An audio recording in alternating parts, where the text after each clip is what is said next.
This should be fun. Can't wait to. Right. Why are there so few people here then? Don't worry, we'll find out. Anyway, good afternoon, everyone. Welcome to Smudcast 817, Diversity in Animanga Pipe Media Literacy 201. So these are two titles that I already have a problem with. But the 101 already doesn't make sense. Yeah, this implies this gentleman or person made a prior video about media literacy and title it, because it's a subtitle, so title it something else. And this is the second iteration, as if the first iteration was a whole class of like a semester or something. And now he's coming back to teach us again. So there's like a platform, and then there's like further reading or something. There's more to learn. I don't know.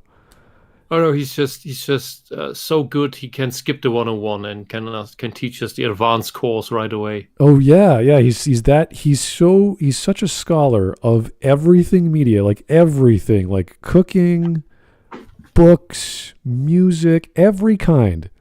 He needed 2 semesters. He needed a second semester to talk. Now he's into manga. Now he's into anime and manga. So now he's going to talk about, I guess, what he really likes. So the first semester was just the world, like cave paintings, bonfires, clay pots, you name it, art, or anything media related. And now we're into brutalism. I don't know, whatever Animanga is to him, who knows?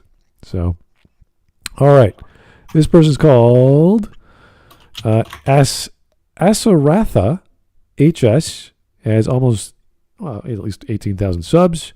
This came out 2 weeks ago, has less than 4,000 views, and doing very well. 400 upvotes, or positive votes, and only 32 downvotes. So a lot of people like his stuff. Good for you, sir. Let's see what you have to say about the wonderful world of Animanga, or anime and manga, and media literacy, whatever the devil that means. I hope they define their terms, because it will again mean in congruence with the socialist woke dogma. Because woke just means enlightened. Although you're not enlightened if you do that, you darken your mind. It gets so bright that you are blinded. I actually read a comment on the video that I had a few problems with, and I just replied to it because it's very easy. And it sounded horrible. It sounded like a person who doesn't know media or doesn't know anime or just stuff thinking. And everything I was wrong. It's one of those posts that like every single sentence just gets on your nerves. You're like, come on, you can't be that dumb. So you reply. And yes, Cryer has that woke just means politically correct. And politically correct means in accordance with the dogma of the political ideology of the year or the season or the week. It's always the same side. It's just that they go through iterations to push further towards the inevitable goal of reaching utopia. It just requires about 200 million more liters of human blood, and we'll finally have utopia, and it's all worth it, because after that everything's so awesome. Okay, all right, it's 10 minutes and a half. Shouldn't take too long unless we skip ahead, but we never know the quality and caliber of these people until we listen to the first 20 seconds. So here we go.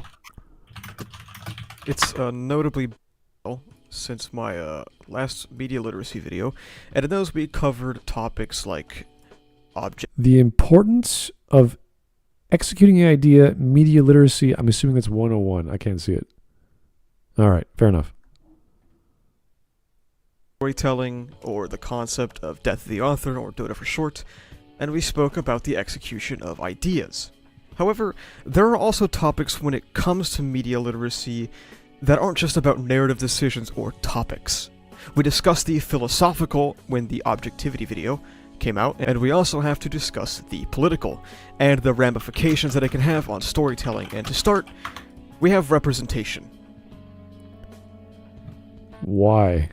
Of all the political topics you could have covered, all the political theories, all the historical examples, why representation? Why not economics? Why not? Because because leftism can't run on the economic scam anymore because nobody's buying it anymore. So representation is the emotional wedge with whom to fool everyone or try to. Okay. Because people have seen through that the left talking about economics is just wishful thinking in some fantasy land. Well, they haven't seen through this yet. He did mention philosophy and politics, so I'm thinking, okay, maybe he has actually read some people who know aesthetics or know poetics. And, we go back to Aristotle, we go up to Hume. I'm reading a current philosopher, and by current, I mean the past 40 years. So maybe he's well-versed. Maybe he knows his stuff. Let's find out. Leftists don't read Aristotle and stay leftists, or the only other way they read Aristotle is by taking everything he warns against and doing it just that. Okay. Let's hope not. Well, in his politics, Aristotle lays out how to build and maintain tyranny, or to transition into a tyranny, and then how to protect that. He does this for all forms of government, the good and the bad. And when you read how to maintain a tyranny, it reads like the Cliff Notes for 1984. Oh, Jesus. Yeah, I'm telling people, read it. It's not a long book. It's very clear written. It's not page-long sentences like rhetoric. I think Aristotle's politics, that should be on the curriculum of everybody. Oh yeah, if you want to learn about the difference between a good and bad oligarchy and the ideal of politics and then the reality of politics, yeah, I think it is a very... As I said, if Ethiopian oligarchy was pretty good. They decided who gets which office by who's the tallest. which and you're laughing. I was laughing because it is funny. It's the Invader Zim government where also the tallest rule. But the thing is, when you use something so arbitrary, it's basically a system of lots. Of a lottery. And that means that, yes, you're still going to get all the corrupt assholes in, which is all we get right now. But when you use a lottery, you have a chance that you get the virtuous guys in. And there's a chance that one of the tallest is also virtuous. And that is the crazy thing, that by that metric, a lottery system has more chance to give us a good and fair and less corrupt government than the systems we currently use. Because the systems we currently use all only pander towards the most narcissistic, most ruthless. Because everybody who is virtuous, who is honest, all these narcissistic vultures, they'll saw that guy's legs off right away. Wow. Because nothing's more of a threat to a corrupt system than somebody honest. Hopefully, in the future, when we do develop a new system of government, it will not involve dice rolls, hopefully. I don't think we need a new one. I think we had enough examples in the past. Okay, let's keep going. Representation in media is a big topic, especially in modern day, whether it be people fighting for more to be represented, or people arguing that it's not needed, or talking... Yeah, but that's retarded. Why representation matters and why it's... So, if representation matters and you get everything you want and it's still not enough, I'm sorry, you're asking for too much. You don't know what your limits are. You don't know why you have limits or what limits are to your mind. That's a dumb thing to say. It's like saying, we need more liberty, and then we need more, because it's never enough. It's like, okay. I personally am not pandered to enough. I personally do not have enough freedoms to stomp on the freedoms of others. The rule of a just society is that your freedoms end where those of others begin.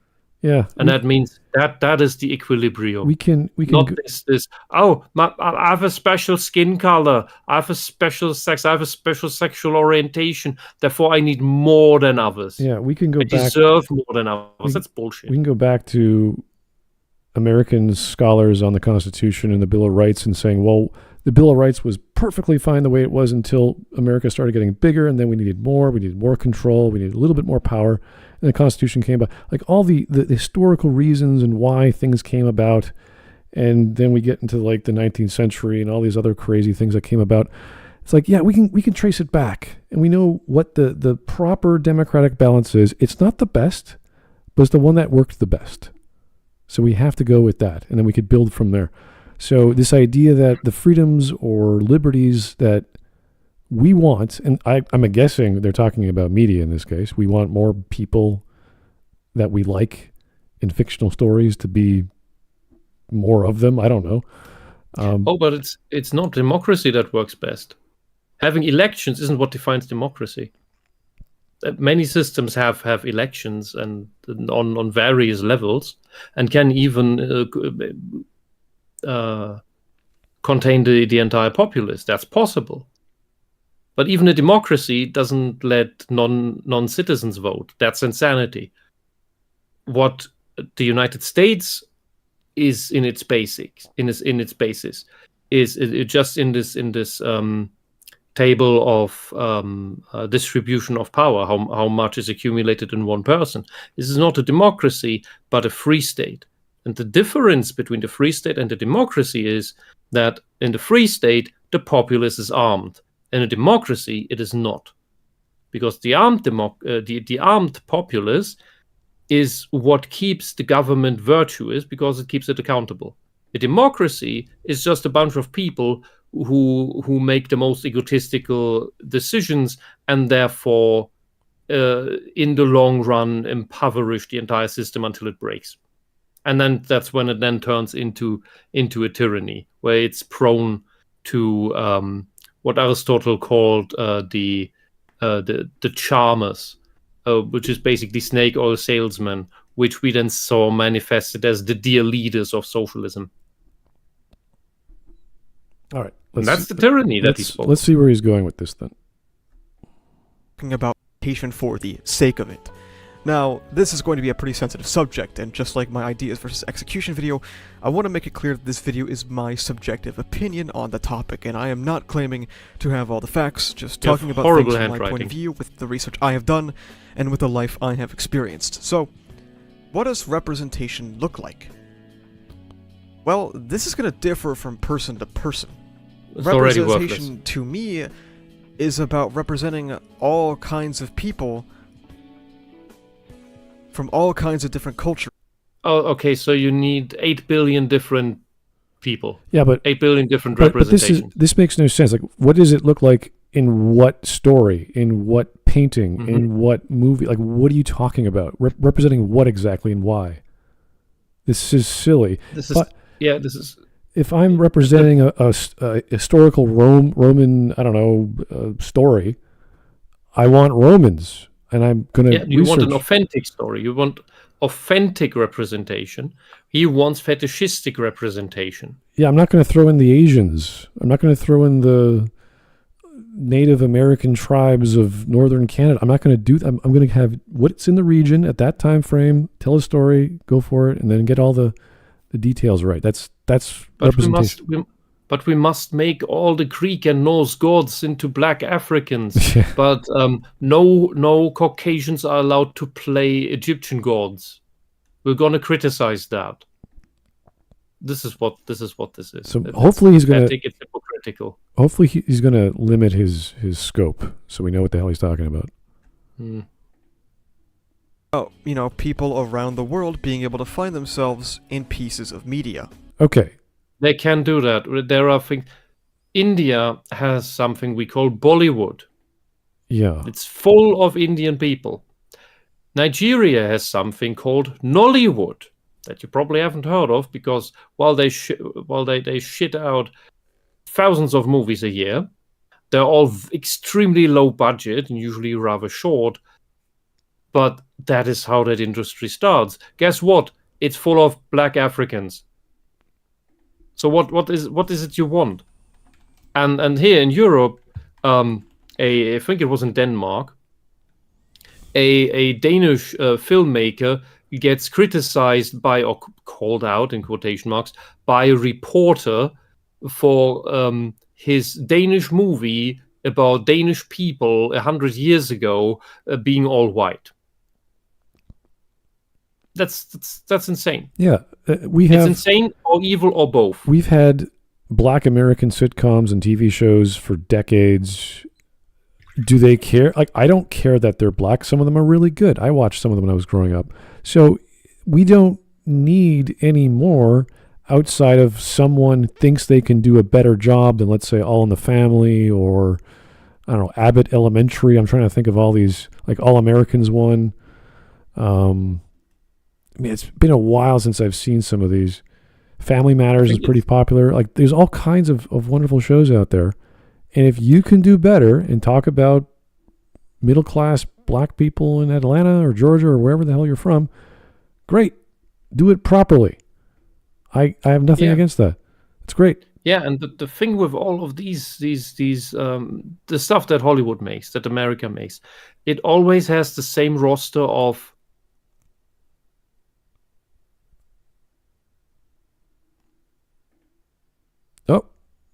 Whisp is gone. And now Ken is back. Ba-da-boom. Where'd you guys go?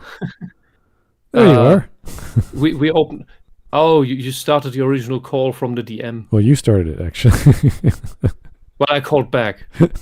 Okay. I called back, and so we didn't have a group yet. Right. Is this the sound in the stream still? I hope so. Okay. Where was I? All right, Hollywood, America has for decades given us this standard roster of you have a Caucasian and an Asian and a Mexican and a black and so on. Like you have these 5, 6, 7, 8 very stereotypical characters that fulfill stereotypical roles, and it's like watching the lamest fantasy movies where you always have the human warrior, the wizard, the elven archer, the dwarf. It's exactly the same spiel. There's no actual creativity to it because these are never characters, they're cardboard cutouts. Yeah, it's weird because there's nothing wrong with having stories about a certain ethnic background, and we have a few of them, I think, in Canada and the UK that it's like a North American guy and like an Indian or West Indian girl, and they fall in love, and that's the story. And you're like, oh, that's cute. It's a rom-com, so it's a sitcom, not a big deal. Is it representative? I guess, but that's the joke. It's about these two families coming together and all the hijinks that they get. And at the first few episodes, that's what it was like. But after that, it's just your typical sitcom doing typical jokes. So all the ethnic background crap is pretty much done with. All the jokes are finished. You can only joke about that stuff for so long. So, yeah, I don't get why we can't have ethnically focused stories, because that's how history was, and still do it. And you're not offending anyone. You're not excluding anyone, because those people probably don't watch the show anyway. So it's not a big deal. Yeah, Ken, can you hear us? Yes, I can. Hey, Ken. Hello. Hey, how's it going? Your avatar scares me. It's fine. You're welcome. It's an actual human being, I think.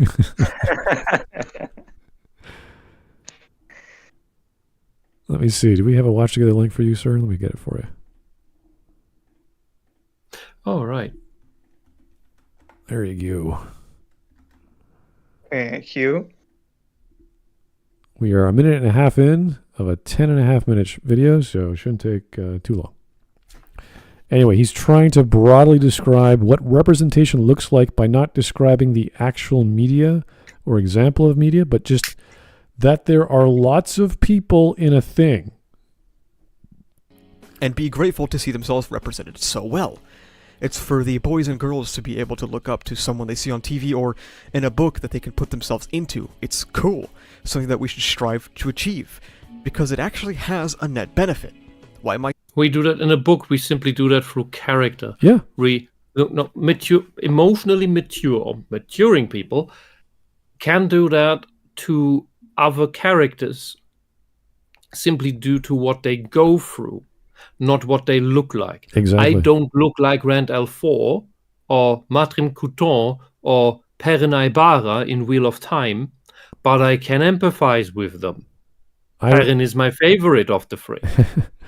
I remember reading The Chrysalis in high school. It's one of those, like, Taming of the Shrew, like all these big names you have to know in grade 9 or grade 10.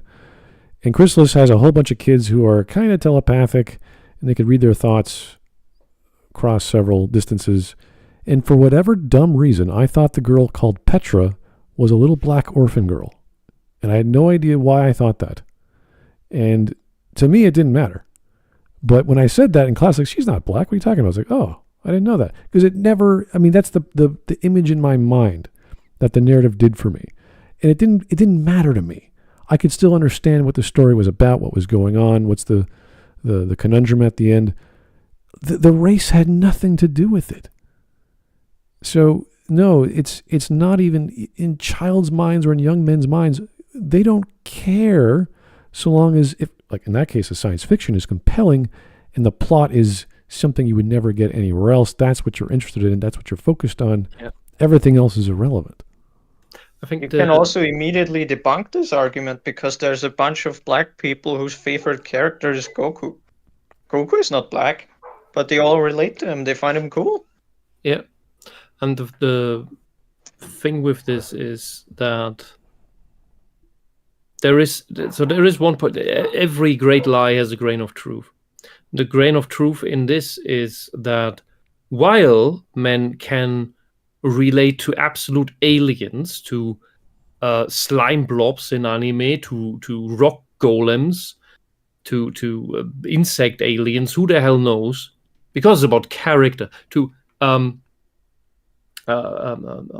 was it? Bionicle. To little weird pseudo Lego figures. Robot alien people things, yes. Yeah, Transformers. All of these crazy things. And that works. But where the term representation would have its grain of truth is if you make a movie in Nigeria and you would have no Nigerians in it. Nowhere. If you made your movie in Delhi and you would have no Indians in it. If you would make your movie in California and you would not have this weird combination of the white guy, the black guy, the Hispanic, and so on, and half of them being gay, because that's California and somebody shits on the street. That's correct representation. And Yeah, if you make a European one, you'd have only Caucasians. Yeah, this is actually a really good thing to bring up that I thought about too. Like, the only thing you should be able to represent is the place you're making it in. Mhm. That's the only thing that matters. Yeah, and that's authenticity, not representation. It's authenticity. Also, bringing up Europe is also another interesting thing, because I feel like this is such an American thing, because us Europeans don't even think about like white people.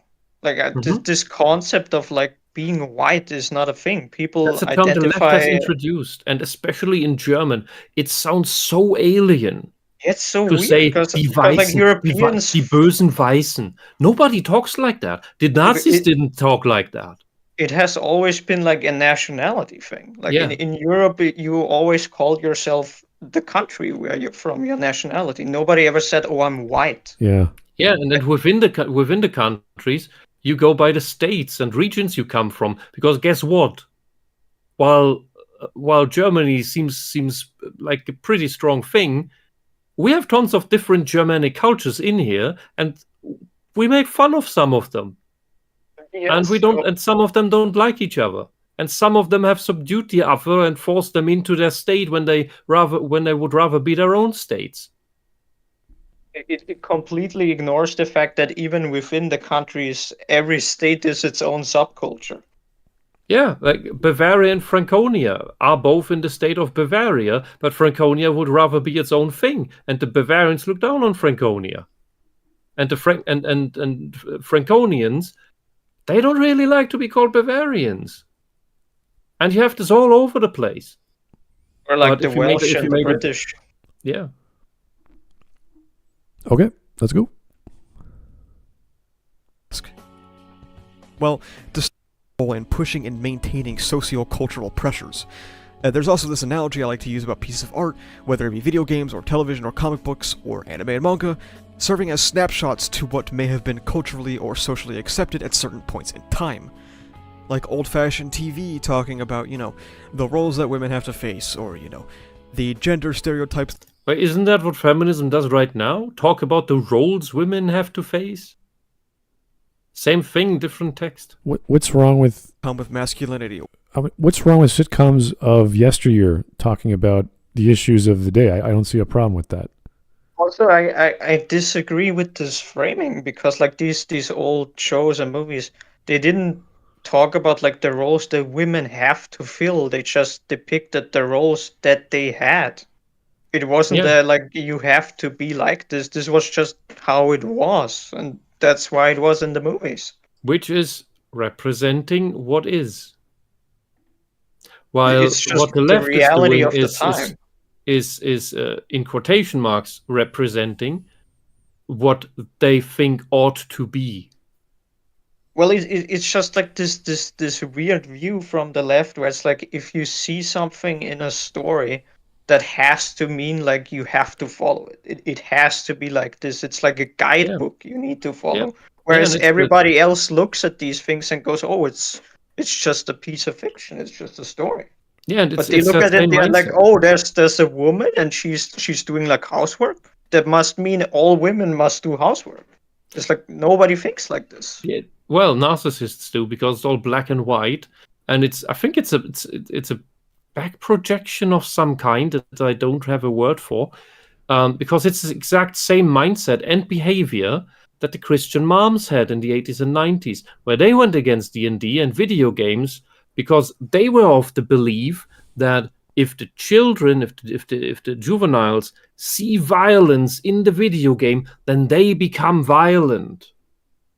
That there's no distinction there, that they're not capable of distinguishing between reality and fiction. And that D&D turns you to a Satanist because, well, there's demons there, right? Can't have that. You can't play Doom because it turns you into like worshipping demons. And the reason Germany completely censored out of the market, Castle Wolfenstein, was because there were depictions of swastikas. Because there were Nazis in there. It didn't matter that you were actually fighting the Nazis, that you were killing them. Their logic entirely for censoring Castle Wolfenstein was that it would turn you into a Nazi because it was full of Nazis. It's an insane logic. But that's history. They believe you see that on screen, even if you are acting against it, that it will turn you into that, and that's why the left insists that we only see their vision on screen and no other, so that we it represents become what they think, because they think if you see it, you become it. That's why they want everything to be like this. They think, oh, if you see all the socialism and all the communism, then maybe you're gonna become a communist. And then that's why they do it. That's why they think the propaganda works. They think these flops in propaganda works. All these flops in the industry happen, and they all have the confused Pikachu face because they don't understand why it's not working. Yeah, so they continue. They cannot accept that it's not working. They think that's why they double down. They think, they believe. They know, they believe they know that it must work, and the only reason it didn't work is that they didn't do it hard enough. It had to be even more. Yeah. All right. Every time. Let's keep going here. Extremely racist portrayals of black people, or this big fucking loser who's a massive transphobe. What? If you don't want to get into big sweeping he's not. You can see it in minor ways. Ricky Gervais? He's a comedian. No, I'm bad with faces. Who was that? He's a comedian. He hosts the Oscars or the Emmys or whatever that award show is. Oh, this is Ricky Gervais. What's the name? Yeah, he makes fun of people for their political views. It's like, just come up here, say thank you to your mom, and go home. I don't want to hear your political crap. It's like, yeah, he's awesome.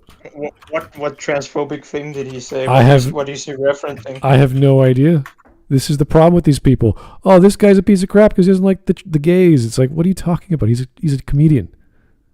He makes jokes. No. This is the same reason why the Christian moms thought violence makes you violent. As violence on screen makes you violent, and he believes that laughing about trans people, making jokes about trans people, makes you look down on trans people. Also, I kind of want to go back because he kind of glossed over this the blackface thing. Yeah, but that's why socialism doesn't like jokes. It doesn't like humor. Like all tyrannies, they don't like humor because the humor could be turned against the dear leader, against the ideology. I think the blackface that he showed is a very disingenuous example because that was specifically a portrayal to make fun of something. It wasn't a regular piece of entertainment. It was specifically the roles that women have to face, make fun of a group of people. The gender stereotypes that might come with masculine. This is not the same as an anime or a movie because not everything is supposed to make fun of people. It's a disingenuous example. Extremely racist. Yeah. Okay. And this has got to be at least 100 to 100. Geez, when they have photographs again? 1910, 1920-ish. Photographs were older, but I think this is the 1910s, so we're talking about 115 years ago. And they're still going on about it. Yeah.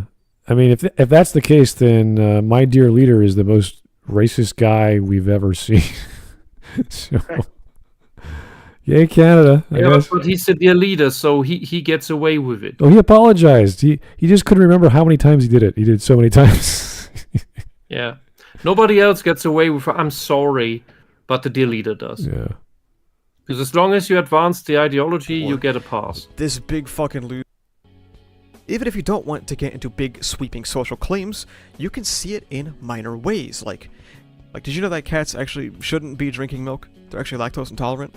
Or that rats, not really big fans of cheese, actually. Apparently it smells too strong for them. Even something as little as what we perceive to be normal for certain animals. I want to look that up. I'm quite sure rats like cheese. I'm quite sure cats like milk. I think all mammals like milk, but, I could be wrong.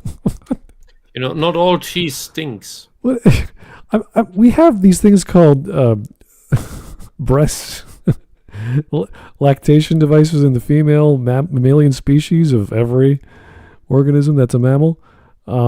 Yes, maybe cow milk is not the right diet for cats, but I don't know. Has anyone checked whether cat milk has lactase in it? Yeah.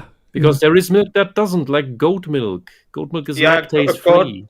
Goat and almond milk is what they can drink, but almond milk is not milk. Cow milk is something they can't drink. All right. Almond milk is not milk. It's a thing from nuts.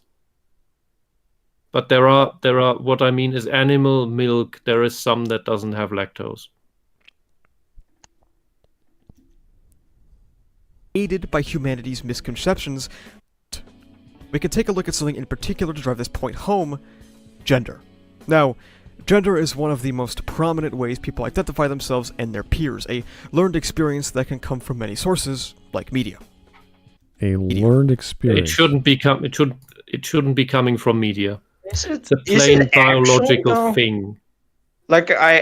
I disagree with the initial claim. Is gender really something that people identify themselves with? Because I still don't believe that it is. No, it's just something you are. Before all this started, nobody ever thought about these things. These were just normal things you didn't think about in your life. Yeah, it's the left in the last century that started to make this magical distinction between sex and between biological sex and this gender word. They are synonyms. The two words are synonyms. They mean the same thing. And when you listen to leftists, do jump back and forth. Like they may want at the beginning they may make the admission that, oh yeah, they are totally different things, and then a few minutes later they start using the words interchangeably because they don't actually believe in biological sex. They don't believe in biology, if for that matter. Biology is in the way of their magical utopia where everybody's equal, because you know what? Biological cells have walls, and they want to tear down all walls. And this may sound crazy, it may sound like an exaggeration, but this is really their problem. All boundaries must fall until there is only grey goo, because only then will there be equality. They'll bring us back to before the primordial soup. That's insane. My brain went to the phospholipid bilayer. I was like, oh my god, what's the lipid profile of these people? I think they'd not even be satisfied then, because there'll still be different molecules. Okay. And then there'll be different elements. So we need to reduce everything to hydrogen. Sodium and potassium bilayers. Okay. Well, potassium is oppressive. Keep your only hydrogen is. Keep your electrolytes safe, guys. Okay, let's keep going. Some people don't really want to accept this, but men and women once, you don't go, oh shit, I'm a baby, give me that Make America Great Again beer hat. I love the color blue, and what's that? Golly, I sure do. What love is he monster talking trucks. about? He's this? trying to make fun of inherent sexual characteristics and tendencies. Guess what? We already know that these things are true. Yes, way over 97%, and that's a very, very liberal estimate. Like it's those toy experiments that they always make, where like the boys always go like to the cars, and then the girls always go to the dolls. Like, this even works with chimpanzees. I have first-hand experience. I watched my niece grow up, and I watched my nephew grow up. My nephew's like 5 or 6, I think. Constantly playing with cars, constantly playing with Legos. My niece. You don't need to push it on them; they naturally do. Yeah. And there's constantly these woke parents that then complain on Reddit. Oh, I tried everything to raise my children gender neutral, or even the other way around, and they still drift to their biological stuff. Yeah, what did I do wrong? Too. It's like they do this, and then the kid just does the opposite anyways, because it's a fact. Yes, and this is a topic in psychology that has been overstudied. It has been studied out. Like this is one of those things where you could actually say we know. Where it's not just a theory, but we know, because the left is so obsessed with denying this reality, these objective facts, that they keep on testing, keep on making experiments, and every time the same result comes out, which is that the left wish for the tabula rasa does not work. It's not right. The leftist belief of everything is socialization is not right. It is wrong. Left is wrong. The color thing is like the only thing where I don't know. Like I don't know if there's like. Do you happen to know about this, Wisp? Is there like, because like the example that boys like blue and like the girls like pink? No, that's bullshit. The color thing is bullshit. That's the only thing that he's right on.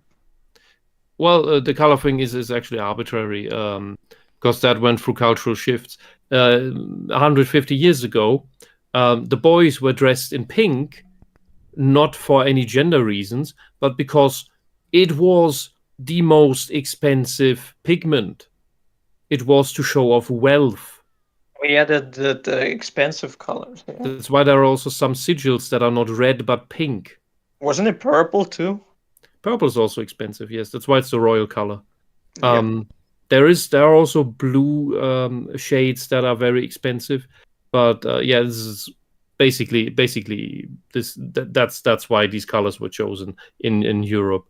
The thing that I wanted to say is that there's over 97%, and it's probably higher. That's 97% of children act exactly like their biological sex. that is an absolute predictor of behavior. This magical mind gender thing is bullshit. Everything that diverts from that is anomalies, because the number of anomalies is so few. It just looks like a lot because we're 8 billion. So if you have 0.1% diverting from the norm, that's what, 80 million people? It's quite a lot of people. I will say 8 million. I remember people telling me about, I can't think. in the 1800s, I think in America, red barns were painted red because red was abundant and cheap for to get it, until we got whitewashing, and then barns became white just because it's the cheapest. There's no like reason why, like region based, or like it absorbs heat better or anything like that. No, it's just back in those areas at the time, and the methods they used to get dyes was the cheapest, so that's why they used red. Anyway, back to the video. A learned behavior, and one of the ways that can be expressed is by watching gender norms on display in art. Men are not born being naturally drawn to the color blue or monster trucks or guns. These are things. No, the monster trucks are true. No. They are drawn to monster trucks because boys are drawn to technical things. Yeah. We like guns. Yeah, but a boy looks at it and is like, ooh, this thing with 4 wheels that is propelled forward in motion. Ooh. Yeah, we like guns too. They instantly like it. Guns are scary and dangerous, but when you watch G.I. Joe, it's fun and colorful, and we're like, ooh, we could stop the enemy with our pew-pew thing. How can this guy claim that he did any research, and he just refuses to stumble upon the greatest body of evidence that exists in psychology and neurology? Women are not inherently drawn to pink stuff or cooking. These are things that are acquired. And as people push for gender equality in more recent times, and by recent I mean like times where your parents were alive, it's had humanity re-examine the effects of media, and its very own shift that has matched the world's. So again, we go back to the 80s, we go back further previous to that, the Red Scare, all the stuff you'd hear on TV, when you used to... Which turned out to be not unjustified. Yeah, it's like we used to believe in journalism, we used to believe in all these sources of media, and nowadays we just don't. There's a lot of things we have to question. I have to help out my aging parents saying, hey, where did you get your information? Oh, we watched the CBC or we watched the BBC. You're like, oh, well, there's your problem. You don't have the full story. Here's more information. You be the judge. Leave me the hell alone. I don't want to tell you what's going on in the world. It's not my business. So yeah, we have a lot of things going on through the decades that cause us to change our perceptions, and what we thought was true is no longer true. And when we heard about recordings of rock and roll being played backwards to summon devils, or people think they were worshiping Satan, we're like, that's kind of silly. Far right Christians, what are you talking about? No, that's we don't do that. No one has ever done that, but apparently you did. Etymologically speaking, those Christians turn left because they're wrong. But that's a topic for another time. Yeah, there's lots of things to talk about over the years that we had to question, that people were worried about. Is rhetoric from a particular study published last year called Gender in Media Representations, a review of the literature on gender stereotypes, objectification, and sexualization. So this is obviously done by a feminist. It's a pile of crap. Don't listen to it. You don't have to. There's unless it's a decent doctor we can look at and find out who are there. It's almost always, and with that I mean 99.999% of the time, and this is therefore very likely in that realm sophistry. Fourth wave feminism with a title like that. I've met people like this. You don't want to talk to them. You don't want to read what they publish. It's a waste of your time. Yeah, and when they say review, then all they review is the very body of literature that they have themselves created within their own bubble, and therefore say, see, here's the evidence. It's all circular logic. It's just a very big circle so that you don't notice that you're walking in a circle. Like when you're lost in the desert, we are prone to walk in circles because we usually drift to one leg. The best thing you could do, but we don't notice that we'll walk in a circle until we find our footsteps again. the best thing we could do is go through the sources of these reviews and see what actual media they looked at. And I could tell you from my mother, from her friends and my family, for the women, the books they read, they're pretty much all the same. I wouldn't say they're, adult themed or anything like that you might think of Harlequin romances, but they're all pretty much rom-coms, adventure stories, period pieces, slice of lives that were based off true stories, stuff like that. They're all the same. They're all talking about history in some capacity. So unless they use a really strange lens to say that, oh, well, men like these stories too, it's like, not really, no. The majority are women. And I can't think of any particular male family member or friend that reads those kinds of books. And I skimmed over this abstract here, and it is 100% the leftist buzzword language that means nothing. It is the same stuff they've been writing for years. This kind of paper you could have produced with a paperbot, and those have existed before there was what is currently called AI, where you could just feed them enough of these things, and they could just spit you out in another one, and it would get peer reviewed and approved. Well, let's say we were to take a social studies class, or actually study and do a research paper or do a thesis or whatever, and all we would do is say, these are the books, this is the media, this is who's watching it, this is who likes it, this is who writes it, and we would just go over the decades as we get the most popular names, the biggest brands. You can go through the entire section if you like, and you will see that it hasn't changed much. The stories are pretty much all the same. There might be more swearing, there might be more sex, there might be more violence. There's always stories about World War II and World War I and kings and queens. But no, they're pretty much all the same. The only thing that's really changed is some of the murder mysteries and where they come from. So parts of Europe and parts of Japan, depending on the popularity of the artist. So everything else, fantasy is always different. Science fiction has always been weird. Everyone likes science fiction. So, it is still mostly guys, though, who read it. So it really depends on the genre, and it depends on the timepiece or the time period. In this study, they found that television programs would fall in line with gender stereotypes, with girls being portrayed as focusing more on their appearance. Or in video games, they would be underrepresented or frequently stereotyped, needing to be saved or made love interests. There's also one thing that I do want to make especially clear. I don't think that there is an inherent issue with things like casting women in roles of needing to be saved, because if we tunnel vision too hard on avoiding that, we may end up arbitrarily limiting ourselves to the stories we can create. The issue isn't that women sometimes fill roles of being love interests or damsels in distress, it's that more often than not, that is the role they fill.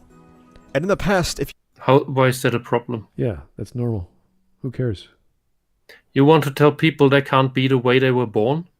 Well, what's wrong with having a less than stronger person who happens to be female than the villain or the hero or the beast? Also, I think like the damsel example is especially interesting when you consider that it's usually like a fantasy or a medieval setting, and the man is usually like a knight of some kind or a hero, and then the damsel is a princess.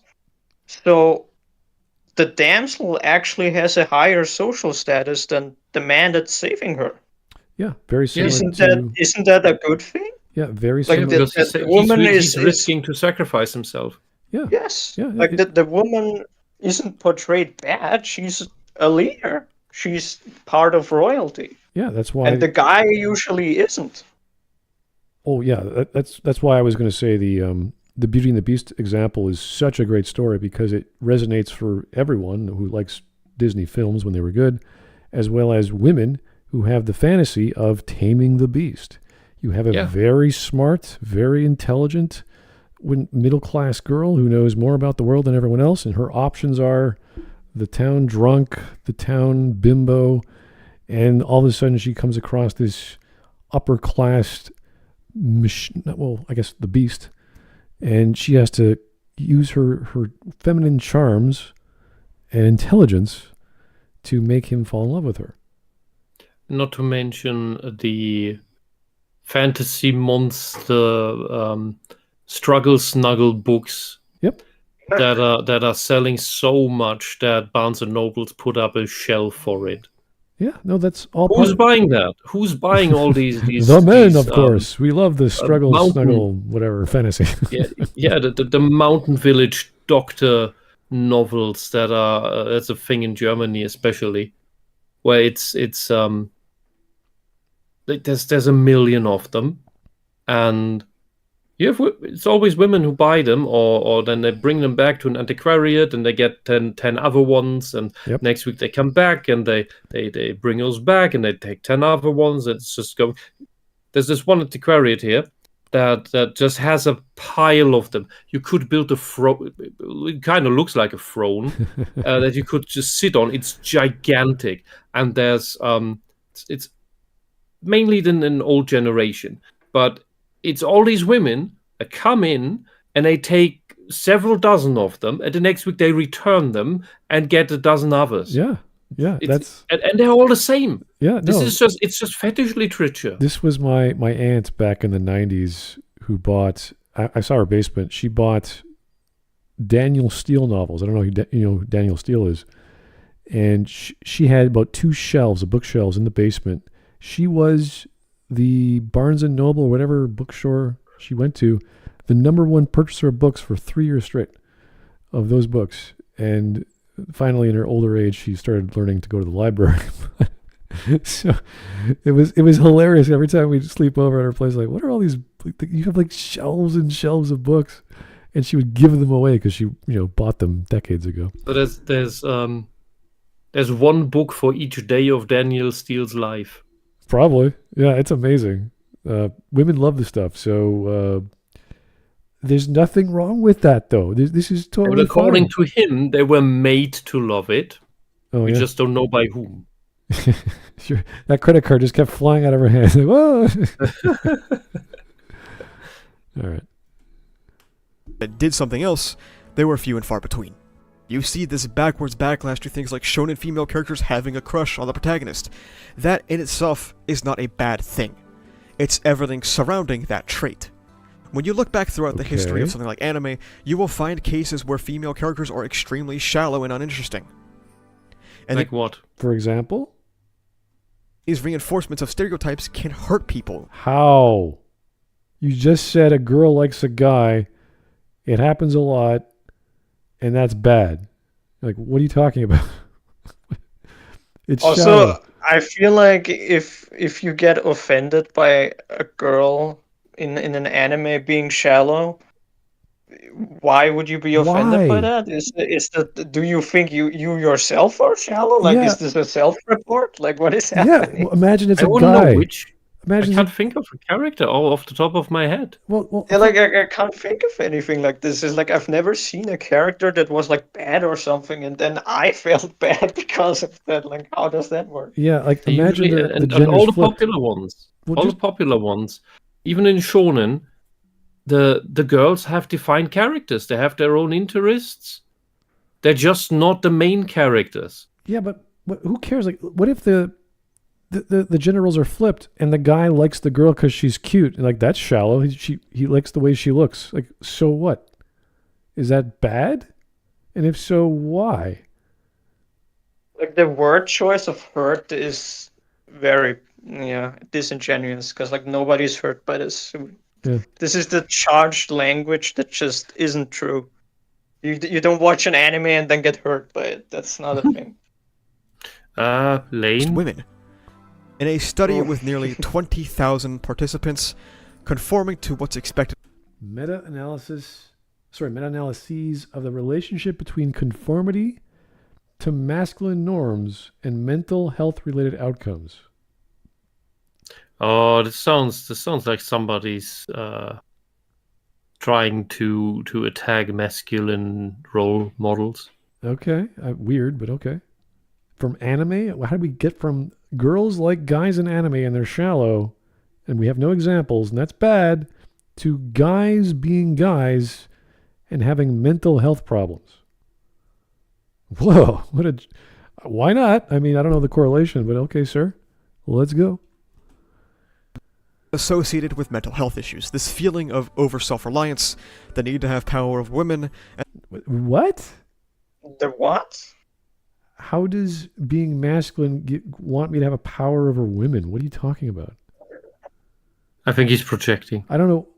You know, all these male feminists all turn out to be abusive and tyrannical. I don't know. Is he talking about getting a date or like being in a relationship or like being a boss? Like, what are you talking about? Controlling over women? What does that even mean? Give me some Like context. you want to order them around? Like what does that mean? Like, what is this? You want to be stronger than Being a them? playboy, more I would only order my women from Waffle House. With or without syrup. Now, if art can serve as a function to push harmful stereotypes that are hurting people to this day, How? What are you talking? A girl that has flying boots or whatever likes a guy, and she's shallow because she likes a guy for whatever reason. How is that hurting anyone? And the trick of My Hero Academia is that it has relatively blunt, basic characters to project yourself onto for both the boys and the girls. For the boys, it is the main character. For the girls, it's her. That's it. Because then through her, they can see the relationship to the cool main character. Or whomever else they find cool. That's the entire trick. It's for that reason. This is so silly, but I gotta ask that question in this comment section. This is so dumb. It's bad. How? Who's being hurt? People. Who? Also, this is like something that like Sitch and Adam bring up often, and I disagree with this entire view on stereotypes. So it's like I don't think that stereotypes are good or bad. Stereotypes come to be because they're like an observed reality of something. Yeah, the stereotypes are a conclusion. Like a stereotype happens because it's observed often enough by a specific group of people that it becomes a stereotype. Yeah, and what he's actually talking about, somebody in the chat said that, I said that years ago, is they're conflating stereotype and archetype, and they conflate it deliberately. Well, in the world of writing, we usually use the term tropes, and tropes are like 99% neutral, and stereotypes typically are seen as a negative just because that's the word you would use for something that has a negative connotation, like a villain. They call all of these patterns. They call all of these patterns stereotypes, even though they're not stereotypes. They are negative for different reasons, though. It's not because it's hurtful. Usually, it's bad because it's boring. Because it's just the thing that everyone knows. It's usually a form of bad writing, not necessarily bad characterization or this guy's evil because he's twirling his mustache or anything like that. It's just because like, oh, the quiet girl cried and the single tear fell down her cheek. Like that's like stupid melodramatic crap that everyone has read before. That could be stereotypical of bad writing, but obviously this can be done well. It's another word that means pretty much the same thing, but in a bad way. But that's very specific to the people I know. So maybe he's using it in the general sense, which, fine. Say that it can't serve as a function to do the opposite and push them away or reintroduce newer and better ideas and give people chances to shine. What's the new idea? What's the problem? Who gets to decide what those ideas are and what is an example of good ideas? What's the issue? I have a serious question about this whole new ideas thing. Because socialism is telling us for at least 300 years that it's the new idea. and telling us that it's a good idea. That's not true. It's rusty. It doesn't work. None of this stuff works. These postulants about new ideas for women role models don't work either. They only cause pain and suffering. It's all a mess. Yeah. None of these ideas are new or modern. Like what's 100 years old and they call it modern? Yeah, I don't mind them using a tool for the right job, like let's say you want to use a Marxist dialectic to flip the concept of, I don't know, critical analysis for dialogue. I don't care. Great. Maybe you could learn something from a different perspective or going backwards. That's great. And the dialectic isn't even, Marx didn't invent it. Hegel didn't invent it. Moses Maimonides complained about it in the 13th century. Aristotle describes it in the 3rd century BC. And there are hints that Confucius in the 6th century BC complained about it. Yeah. So this is your whole stuff is not new ideas or modern tools. It's at least 2,600 years old crap. Yeah, it's the same with the feminist views of things. You can use any lens you want. You could call it negative or positive. Give me the proper reference. Yeah. And give me the actual focus so that I could say, oh, you're looking at just that. Are you stripping away context? Are you only using that information? And is it a modern or is it a per time period look of that, like All in the Family example? Like if people were to watch All in the Family nowadays, they'd be, whoa, that guy's a little too racist for me. But back in the day, it was just like, it's just your typical New Yorker guy going on about immigrants or whatever. So yes, you can interpret things improperly using a lens because you're missing the context of where it came from and when. Anyway. And we had a wonderful German sitcom about a tiny West German family, this mother, father, son. And it was so German and hurt because they weren't even communicating right. And the father was he was called Alfred the Disgusting, which would be the direct translation, I believe. And he was fashioned after Adolf Hitler. And but what, so in the idea of, well, what if Hitler was just a normal family man? So there's no Nazi stuff or these stereotypical things of that. It's just taking the character and playing him as a normal person. And he's very direct, but he's also very repulsive. And the awkwardness that results from that is the humor. It's like The Office, but funny. Okay. Here's a super chat I missed. Here's from the Threadnought. Thank you, sir. Reject representation, embrace relatability. Oh, no, you can't use relatability. There's another word they're going to misconstrue. That sounds like an amazing motto. I love it. Yeah, but that's great. I'm going to use that for now. Meme. When they talk, meme. When they talk about representation, they immediately go into the definition using relatability. There's a little girl who could relate to the person on screen because she's black too, just like her. And you're like, okay. Yeah, but that's how they warp relatability into representation, into the superficial. When the word is not about that. This is a newspeak trick, like all these other newspeak tricks, where they redefine racism and then they suddenly have a gap and have to invent colorism because racism is not about skin color anymore, but this weird thing where it can only be done by one race to another race. And not the other way around. Yeah. So now they need discrimination based on skin color in general, and that's why they invented colorism. MTV is guilty of that. They did that. I forgot the name of this horrible Marxist moderator in question. All right. Yeah, but what I said before, that all these ideas that we get from socialism are several millennia old. Makes it quite a conservative ideology if you think about it.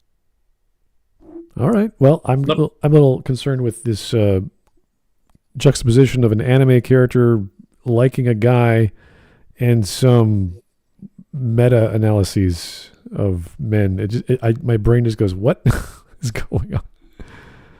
Oh, boy. Anyway. As time progresses, we see females in the series.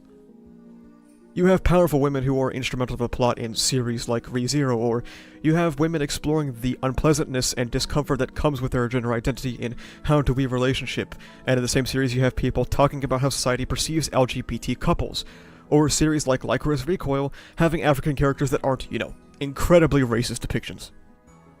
Or how about What? male characters, like in My Hero Academia, where they're able to channel their masculinity in a positive ways that allow them to... Where in anime there's so much anime and manga, and you have everything. You have what you complain about, and you have what you want. It's all there. It's everything is there. Everything. There's a manga about fixing heaters. Something interesting I'm gonna mention because of the examples that he makes here. So these are all the things that he knows. Because like I said it in chat, but I actually know him. We actually covered a video of him before. And he, from what I understand, became an anime fan through My Hero Academia. That was like his first thing. And Oh then my God. afterwards it was ReZero. Oh, So yeah. these are like all the examples that he knows. Which is So he's why an he doesn't absolute mention tourist. he doesn't mention anything older or anything more obscure because he doesn't know anything. That's usually what we have with these types. And you can check this with everything, whether it's with movies or with video games. They only know the things that came out from the point on that they got in touch with the medium. So definitely nothing that existed before they were born. These are the most shallow, if we take the word literally, media illiterate people. So they define media literacy as incongruent, as politically correct. But if we would naively look at the term media literacy, we could assume it meaning something like that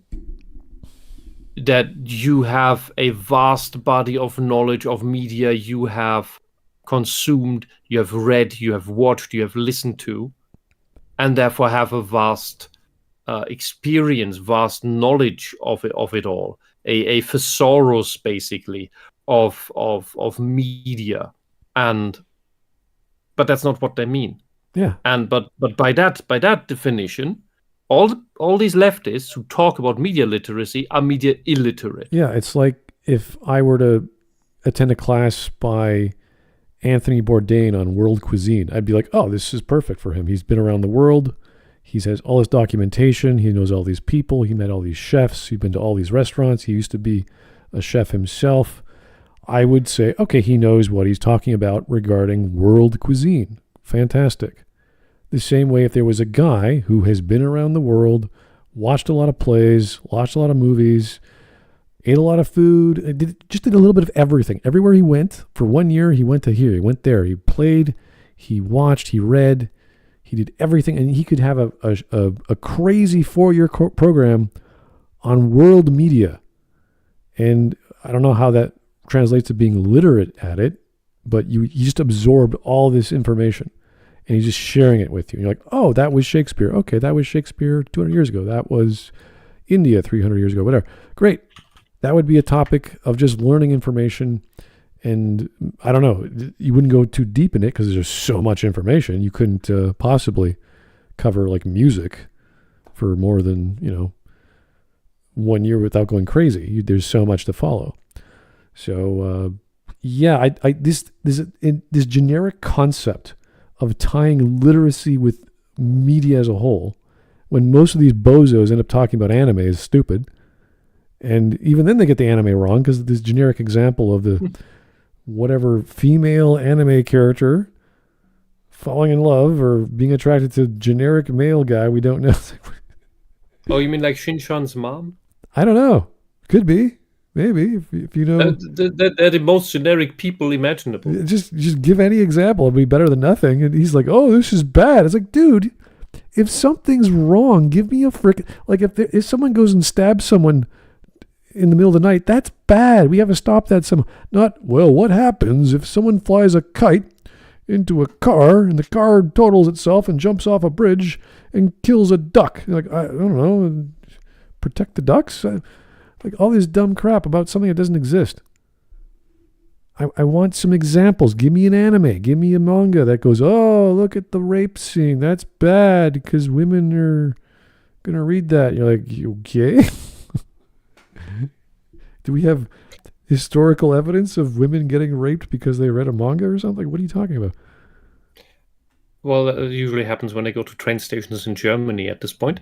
But I just noticed something about that little meme that Frednode wrote in the super chat. That is, representation is an active. It's something you have to actively do, actively try.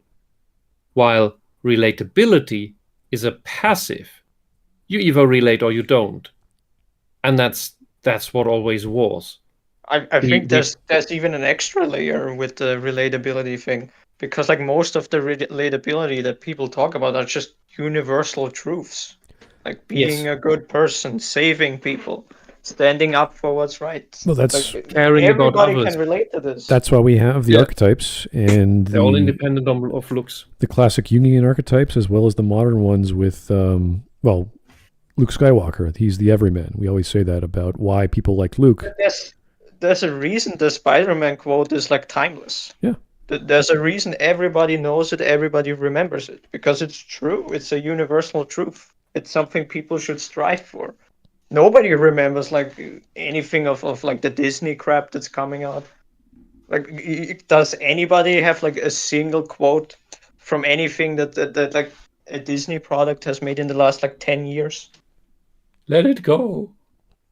Yeah, all we have are memes. It's like, oh, I don't feel so good, Mr. Stark. It's like, I am Iron Man. Or like all of it is just memes. Let it go. There's no relatable quotes. Yeah, look, woke Disney is crap. Let it go. All right. Let the past die. Kill it if you have to. yeah. Kill Nihilism. Okay. It's 2,600 years old at least. It's the past. Kill it if you have to. Oh, God. All right. We are 8 minutes in. Like with the alleged crybaby Deku, or talks about manliness. These character roles can have profound impact. These what? Characters? In positive ways that allow them to show emotion, like with the alleged crybaby Deku, or Kirishima, the guy who constantly talks about manliness. These character roles can have charactables. Oh, what does he say? I don't know. People. There's a study called Becoming the King of the North. Oh, another study. Here we go. What? Becoming the King in the North, identification with fictional characters is associated with greater self-other neural overlap. English, please. Yeah, he better explain this one. Oh, I can guess, way people but are inspired by fictional characters.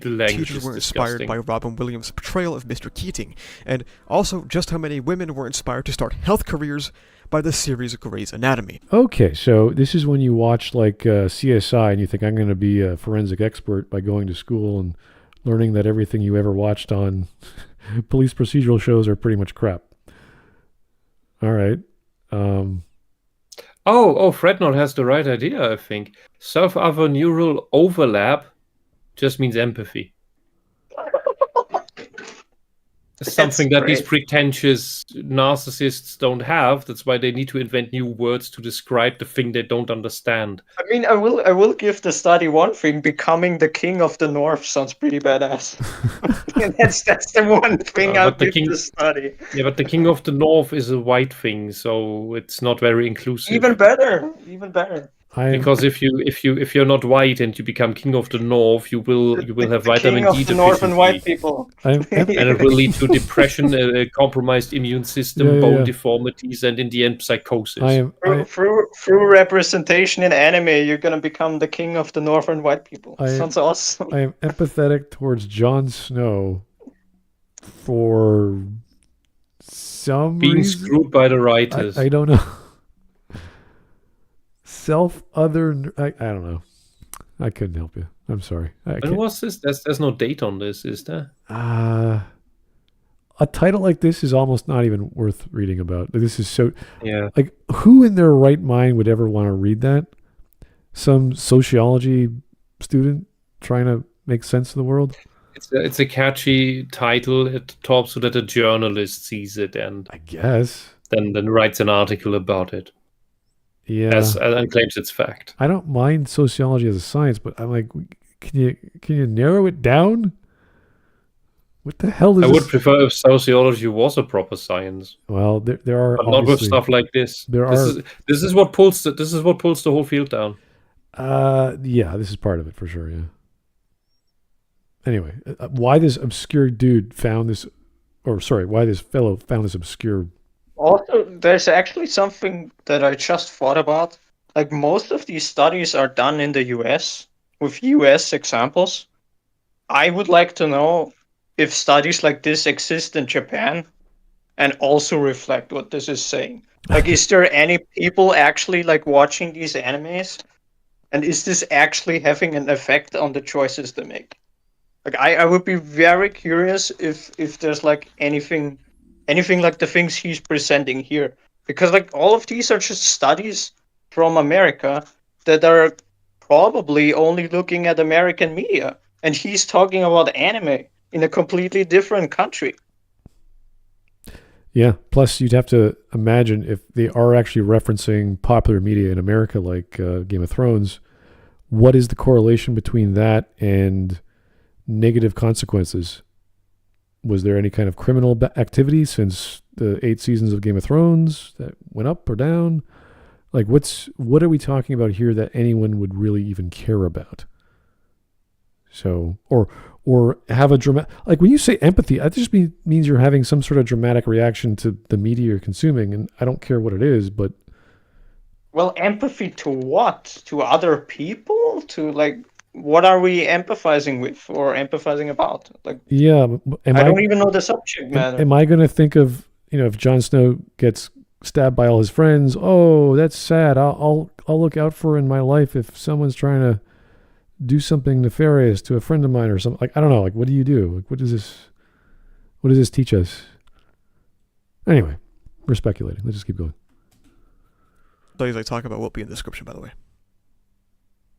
Representation in media can make people feel seen. It can inspire people to go beyond. What does that mean? Really, what does that mean? Are you in a community where no one knows you and you watch a film? Only narcissists this scene thing doesn't make sense. Because like, if, for example, if you're black and there's a black character in a show, you are not seen because that black character is not you. This is a different person. Nobody knows who you are just because there's a black person on TV. Yeah, it only matters to race fetishists. And not just about their own race, but about, I see different people. Oh, it's just like the left here wanting the diversity on the stage is mechanically the exact same as over 100 years ago with these minstrel shows where they clap when they see the Negroes play the music and dance. It's the exact same thing. Like, it's just one of those things where they like take a term and it just doesn't apply at all. So again, like, you are not seen. Nobody knows who you are. Yeah. Just because there's like somebody that has like a single trait that they have in common with you. And what is it that makes you want to be seen? That's your ego. Yeah, I can only think of things in my, like, because I live in Toronto, there's multiculturalism everywhere. When I see like Michelin come into the city or the GTA around us, and they bring out, this one got a bib gourmand, or this one got a red fork and knife, or this one got a star. You're like, I never heard of that place. That's a thing I can go to. That's a restaurant I'm interested in checking out. To me, that's like, it's right under my nose. I just never heard of it before because there's so many and I don't have time and I don't know where to go. So that helps me, but that's purely a marketing way to showcase whatever you want to call a hospitality industry, to puff up their shirt, say, wow, look at you, you're great. But that has its ramifications, and then you have to have a standard of quality, then you have to match it every year, and you have to get better and better if that's what you want to do. So that's a application of literally being seen or known, so people can go see you and you do better and everyone likes you and they have a good time and life is better all around. This is just, I watched a film, I'm a white guy, hey, there's a white guy in that story about Egyptians, and there's like... This goes further than that. Because they complain that, there's too many of this race in there, and too few, and too many of that sex, and too many of that sexual orientation, because we have defined that those are the majority and the norm, and therefore everything else must be put in, and that actual majority, which would be a proper representation of the people, that needs to go. We need to push that out. Because everything needs to be 50-50. Everything needs to be 50%. So there need to be at maximum 50% Caucasians. So if you listen to them, it rather sounds like they want 0%. 50% Black Africans, 50% Asians, 50% everything, whatever else you can come up with. And somehow that all adds up to 100. And it's all arbitrary, because like you say with the whole 50-50 thing, it's like, why 50-50? What does that do? They never explain why. Because they believe that is equality. When the scales are exactly even, and it needs to be about absolutely everything. That is the crazy thing communism is about. Everything needs to be exactly the same outcome, no matter what the starting position is. And that is insane. Because that means you have to take away from some people to give to others on every amount. And since you can't prop up everyone, that means you have to pull down everyone to the lowest level. That's what they do. That's what they did in practice. This is not some fabulous tinfoil nonsense that might happen or that they might do or that I'm claiming they would do. No, it's what they historically did. Okay. We have tons of history about that. We're almost 9 minutes in. Let's keep going. And it can drive people. Identification can take you off as a form of narrative transportation. Really? What is this? Feeling the characters' motivations, their ideas, and their experiences as their own. With the facts that we have established... What is this diagram, you moron? What is this? A hill? Yeah? Where does it lead? What's the XY axis? It's the narrative and... Of what?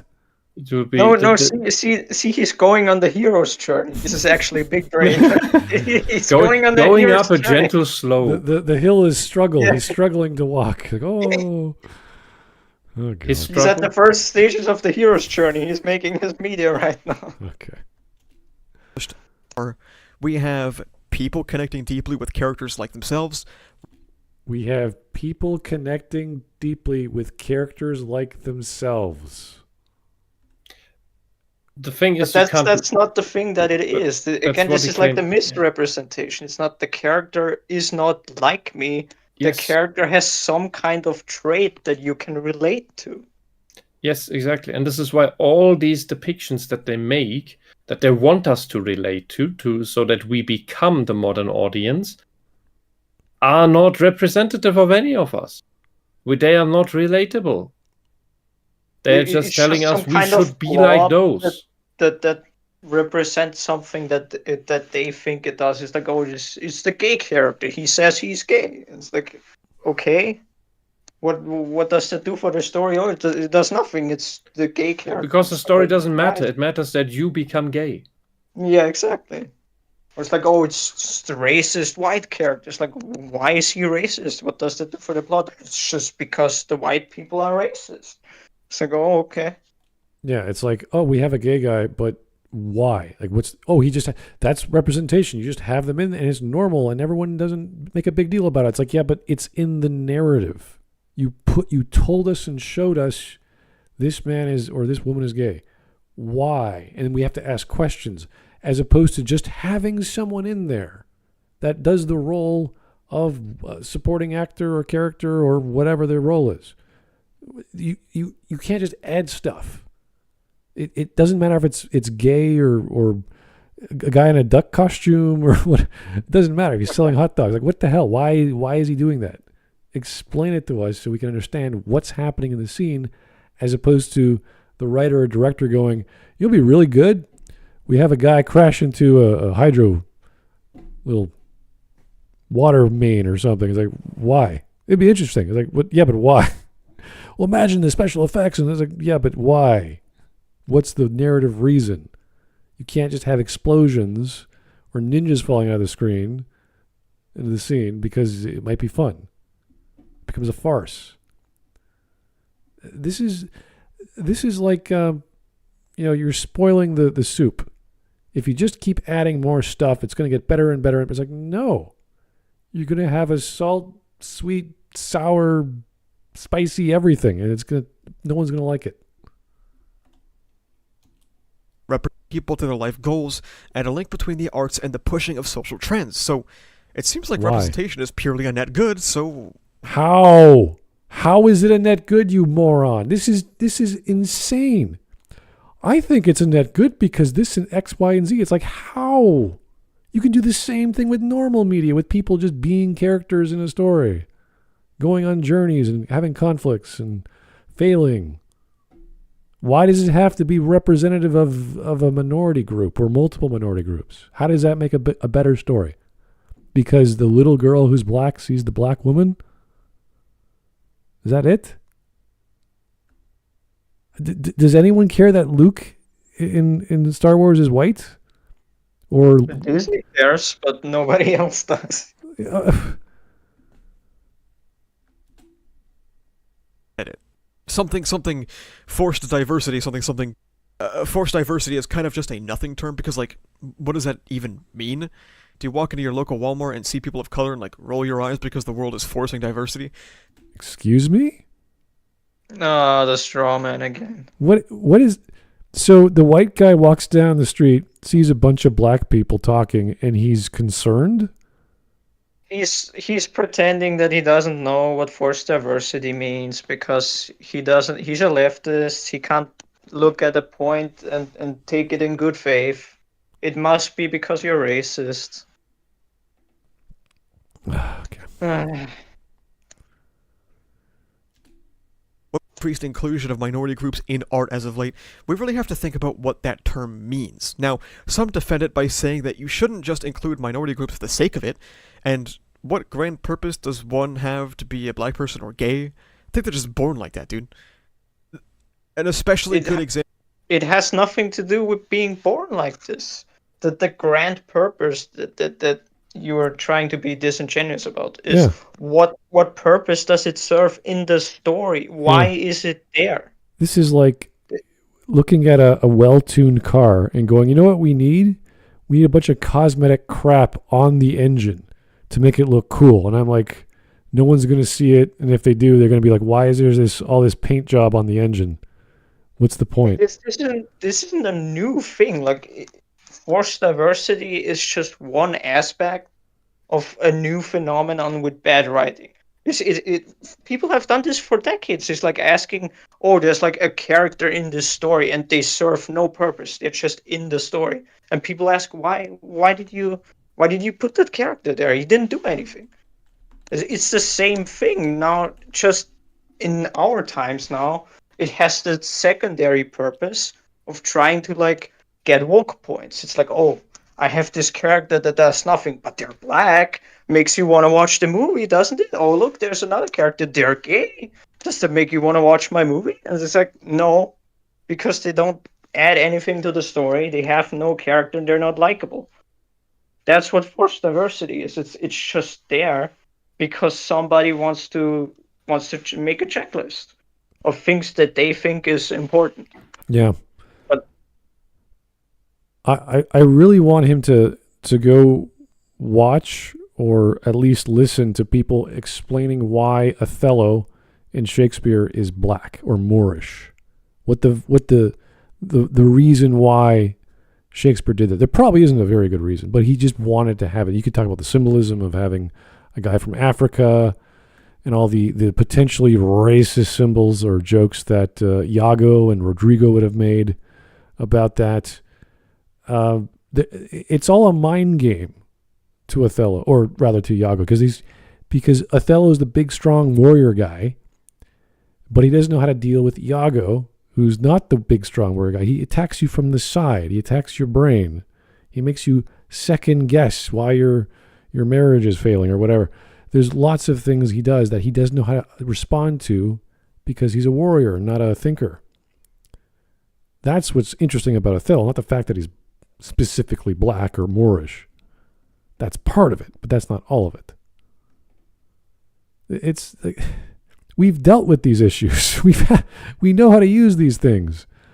And even if that was like the worst thing that Shakespeare could do, let's really showcase how dumb the black man is. Like, even if that were the case, great. Now we have a good example of how not to do it, or what things were like back then. It's like, oh, you can't depict rape, you can't depict murder. It's a war. Really bad things happen during war. If you don't depict that, you're lying to your audience, or you're refusing to talk about adult issues, which is a boring story. Give us the good stuff. Give us all the bad stuff. Give us everything that makes that story worthwhile, and we'll be the judge as to whether it's good or bad fiction, not representative of the times, or, oh, not everyone raped during the war, not everyone pillaged during the war. It's like, yeah, but this one did. Let's talk about it. Let's have a movie about it. Let's have a storybook about it. Anyway, all these issues that these people have problems with. It's like, yeah, but I want that. I want the evil racist that you hate so much. See him be evil, and I bet they're not even gonna be that evil. They're just gonna be like some kid in a rom-com or something, saying some derogatory word, like, ooh, can't do that. Just recently, actually, the Minecraft movie trailer came out right before recording this. And because, of course, noted neo-Nazi Nick Fuentes had to point out the absurdity of a black person being in the movie, we suspend our disbelief for crossing through a portal into a fictional square video game world, but not for the fact that a black person might have also been able to cross through that same portal. Although in Nick's case it's just blatant white supremacy, there's also useful idiots for his cause that are mad about diversity and, this insane statement. Is that a person with like 0 likes and retweets? Is that why you cut off the bottom part of that reply? Is this just some random person that you can point to and say, look, all the people are racist? Yeah, Because anytime. I just noticed that he suspiciously leaves out the likes and the retweets of that comment there. Anytime these people have a beef with someone on Twitter, I immediately go, why are you wasting your time? Why are you wasting our Also, time? nobody cares about Nick Fuentes. No, I didn't even know who this guy was until what's his face went on to the Timcast, and then he walked out, and I was like, what the hell is this interview? It lasted like 10 minutes. And that's all I ever watched about Nick Fuentes, and I didn't care, and Kanye was Kanye again, or Ye, or whatever he calls himself. Who cares about Twitter? Who cares about social media? What are you talking about? It's weird because being straight, white, or cis of purpose, but the thing is... Oh, he used cis? Did he really? Oh, God. Here we go. Let me rewind that. Maybe I heard it wrong. This insane portal. It's weird because being straight, white, or cis is never given the expectation of having a narrative purpose, but the thing is... Straight, white, or cis is never given the expectation of having a narrative purpose. Which is fundamentally wrong. There's so many characters from other things where people say the character is bad or it serves no purpose. It's literally the thing I just talked about. People have been doing this before the current conversation. They talked about white characters that are bad because that's just the thing that happened at that time. Yeah. Now it just happens that this new phenomenon creates a bunch of bad characters. That's why. I seem to recall Episode 7 of Star Wars having a white, cis, female, British accented actor. And we but see, that's a woman, so you can't say it's a bad character. Oh, yeah? Okay. All those other things are bad, but the female, that makes it all better.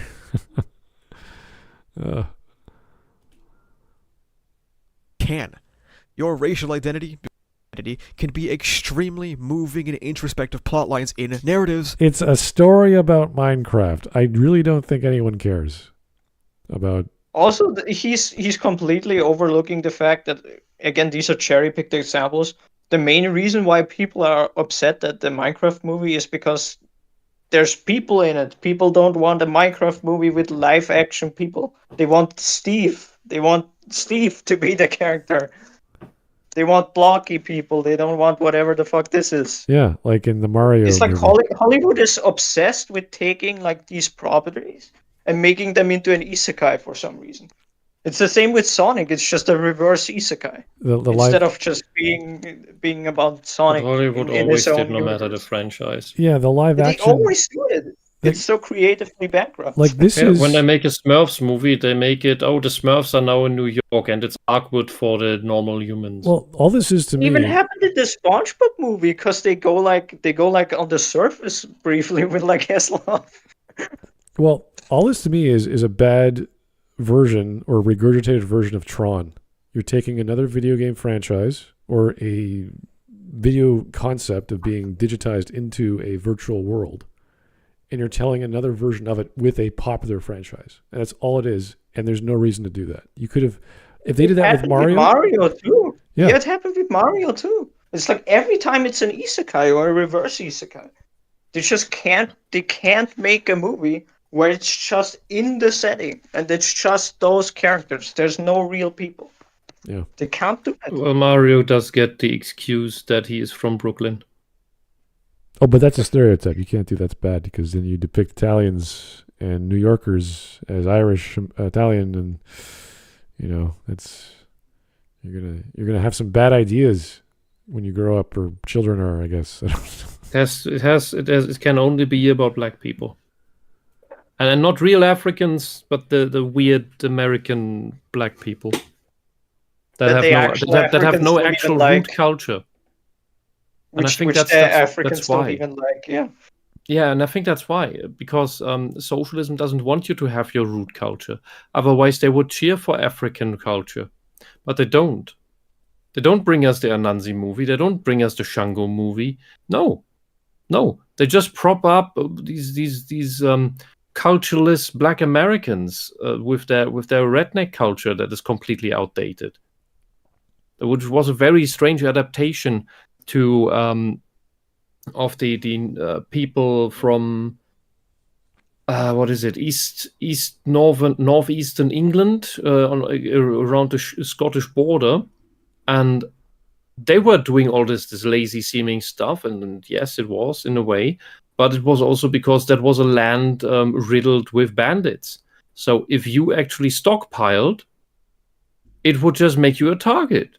That's why they didn't.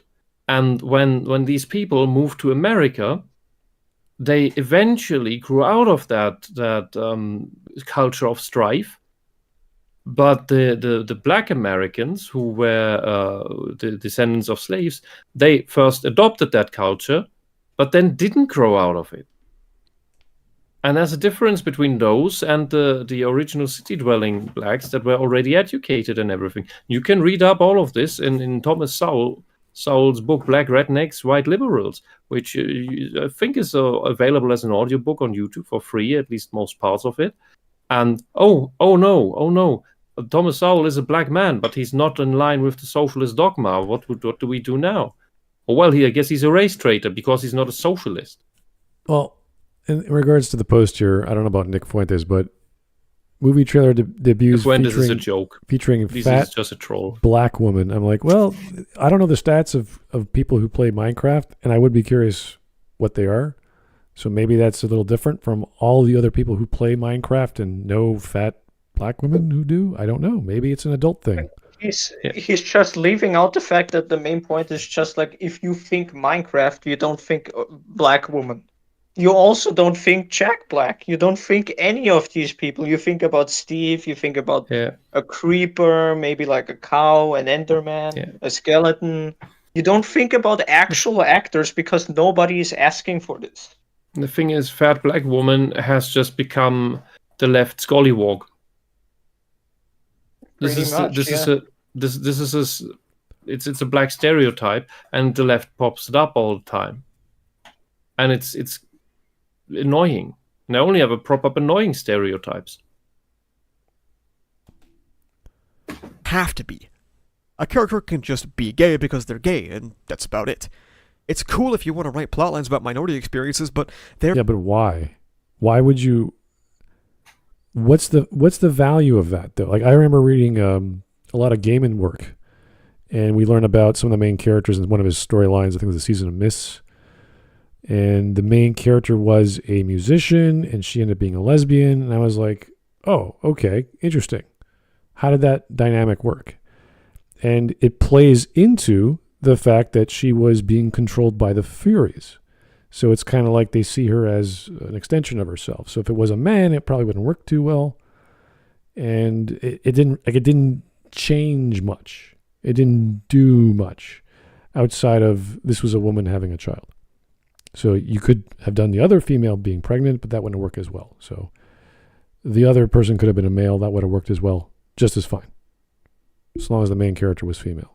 So, yeah, but Gaiman could have gone a heterosexual route. It would have made no difference, the narrative. Gaiman likes to do that. He likes to push as many things as he can.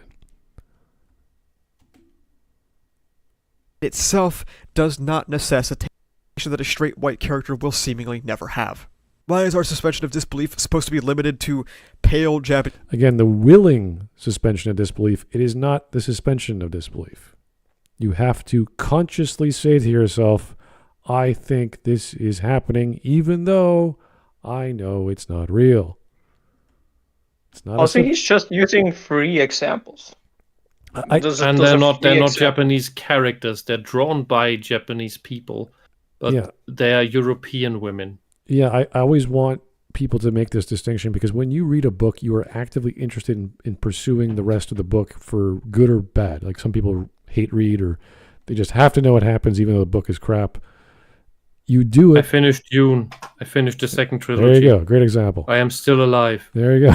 My God, what crap. But in order to believe in the fiction, you have to willingly suspend your disbelief to say this is fiction, but I like it so much that I'm in this world despite the plot holes, despite the bad writing, despite all the other things that pop up and break you out of it. Hair and blue eyes, but not far enough so that we and Asians or feminism. I don't believe anyone is asking for a series set in Japan to suddenly experience the world's largest demographic shift, though if it did, it's also not really an issue. They just generally... And this is where he just goes mask off and says the evil part out loud again. He just said it wouldn't be an issue if like Japan became majority black. Just like that. He just says it. Let me try that. It's like, that wouldn't be an issue. That wouldn't be that's just totally okay. It's just suspension totally of disbelief is supposed to be limited to totally pale cool if Japanese people blonde hair become and a blue eyes, minority. Nobody's asking them if they want that, but it would be totally cool. Me, the Californian school teacher who started anime with My Hero Academia, is the arbiter of what Japan should be like. And the last 2 minutes of Crazy. I think that's a good point for it. I think that this mask that's equivalent to the mask off thing. So this arrogance of just like blatantly saying that it wouldn't be an issue. It's like, have you asked if the people want this? It doesn't matter what the people want. Socialism knows better. The dear leader knows better. Why don't we go to Bollywood and say, you know what would be really good for Bollywood if like Tom Cruise came by and started setting up shop and doing all of his movies and all of his acting? Oh, they'd love that. They'd love that. But what they wouldn't love is if you replaced 50% of the Hindus in Bollywood movies with black Africans or Chinese people. They wouldn't like that. Far enough. I wonder what China would have to say about you wanting a bunch of black people to become the majority. China gets a pass on everything because China is under total socialist control. So that's why the left never complains about their ethnocides and genocides. They don't complain about China's complete exploitation of their people. They don't complain about China's starvation of their people, the rampant destruction of the environment. They don't complain about any of what China does because it's not about any of these things. It's about just socialism being in control. That's all that matters. It's not about the environment. It's not about men and women. It's not about this or that race. It's only about does socialism rule. And Asians or feminism. I don't believe anyone is asking for a series set in Japan to suddenly experience the world's largest demographic shift, though if it did, it's also not really an issue. They just generally would like to see aspects of themselves in the media they love, or if a series is... Yeah, you're right. He just says it doesn't matter. I can't. There's half of the sentences I can't really follow because he's mumbling them. Yeah. And the sentences are this. It's this weird stuff. I have trouble following what he's saying. Yeah. Not because he's too intelligent, but because he's just mumbling garbage. Yeah, he's saying the thing is like, oh, people want to see aspects of themselves in yada yada. It's like, okay. Narcissists want that. Yeah, it's like, not people. Okay, but this is an anime. They owe you nothing. The only thing that they are supposed to do is make things that the Japanese like. Like, you having access to anime is a luxury. It's not the intended purpose. And here's a question. Here's a big question in all of that. Why is, assuming he's a Caucasian male, as the most of them are, of the male feminists and socialists in the West, what is it you want to see about yourself being represented in all of this? Because you only talk about everybody who's not like you. He would probably say the thing that they always say, where it's like, oh, there's enough white people in media already. Yeah, but that's a complete contradiction to what he is telling us of how this works. Yeah, while he is a xenophilic oikophobe. Yeah, and he is the so-called representative of all these minority groups, and he knows exactly what they want and what's the best for them, because he's knows. He's an Oedipal mom. Yeah. I know what's best for you. You need to do as I say. Yeah, and you need to like what I tell you to like. He completely ignores what the Japanese people would want because it's okay if there's just like a bunch of Africans there, so it's fine. You know how we know what Japanese people want? By asking them. No. Well, we could do that, but we already know. Well, here's the funny thing. Wait, answer the question. Well, what could we do? We could look at what sells. What are they buying? That's certainly one way to look at it, yes. Yeah, but the thing that I wanted to mention is they actually have been asked about this very recently. Because there's somebody asked Japanese people about what's going on in the UK, and one of the Japanese people said that he finds it horrible that the British people are becoming a minority in their own country. He's like, he wouldn't want that in Japan. They straight up say this. They say it's horrible. We wouldn't want that. Yeah, because what it is it's a way of balkanization. The way we understand the term is that we just draw an arbitrary political line of a new magical country around several completely different peoples that are at odds with each other, so that this country then ends up as being in constant strife, in constant internal conflict, and that allows it to be easily ruled and exploited by its corrupt leaders, which tend to be on the left side of things. What this whole turn the natives of a nation into a minority is you retain the original political borders, but you displace people into that so that you have these clashing cultures in there, so that you have the constant strife, so that the left can rule and exploit the people. It's the same thing. It's balkanization. It's exactly, Chad. It's divide and conquer. Well, this is all predicated on the fact that he wants representation in anime manga for the sake of it, and he says that's good, but we don't know what that does. And this is no different than what we were arguing about in the late 90s, early 2000s with Jack Thompson saying, well, violence is caused by video games and blah, blah, blah. There's no evidence of that. So even if we do ask this minority group, or however you do that, and here's the arbiter of all that information, he goes, yes, this is what we should be doing. It's like, well, what will that change? It won't do anything. Again, the fact that it's specifically Japanese media is why all of this is completely irrelevant. Like, all that matters is if it appeals and if it does what the Japanese people want. Like, what we want is irrelevant to them.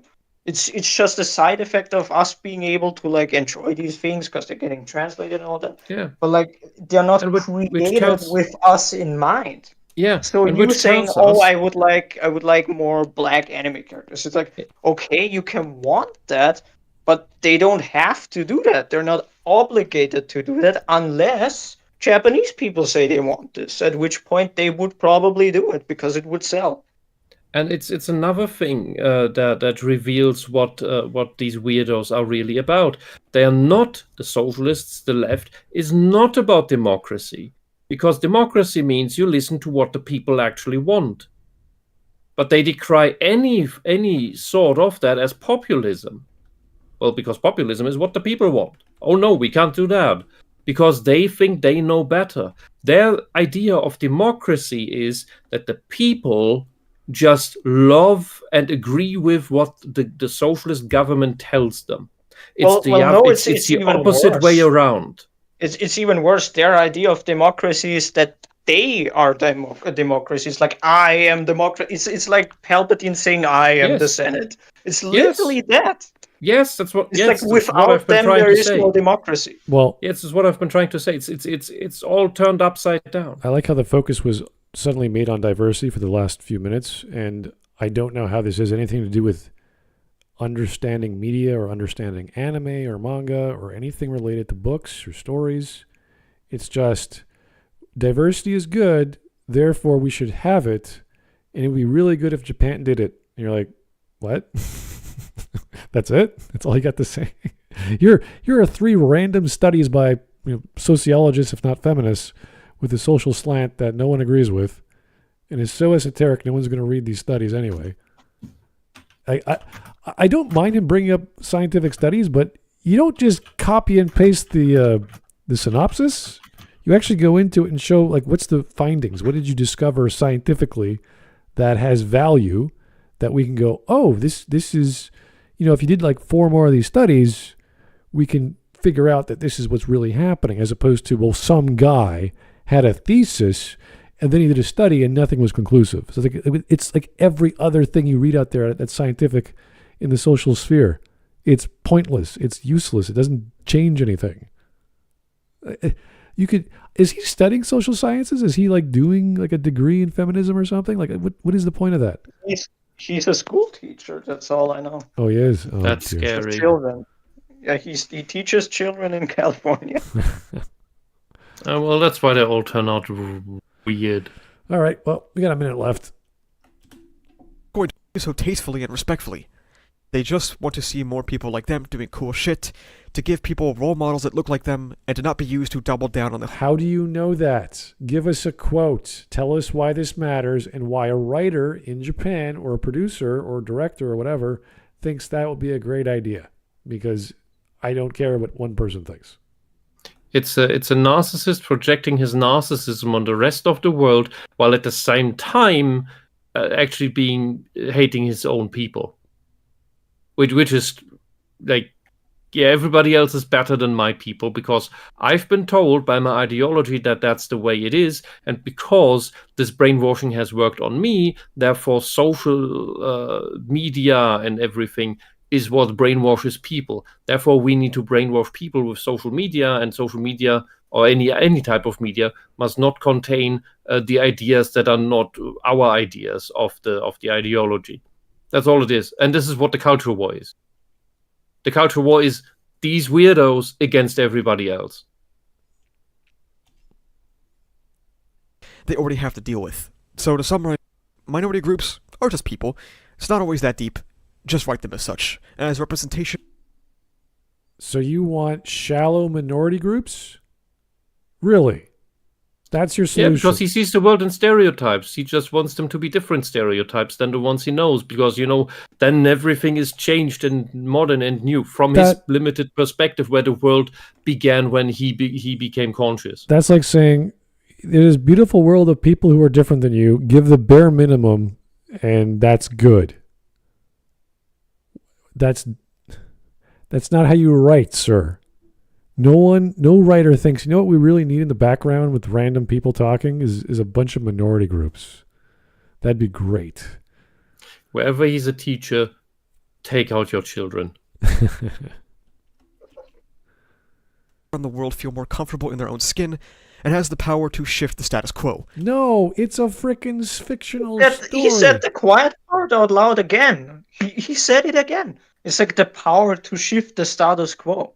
Immigrants. What do you want to do? He wants. You want to replace white people? Like, Yeah. What is the message here? Go to What status quo? Go to Africa, get rid of all the blacks and put in some Europeans. Go to Europe and get rid of all the Europeans and put in some Asians. Go to Asia, put in. Well, it's strange that that's never happening, isn't it? It's the meme with Patrick where it's like, oh, we take all the white people and we just shove it over there. It's like, okay.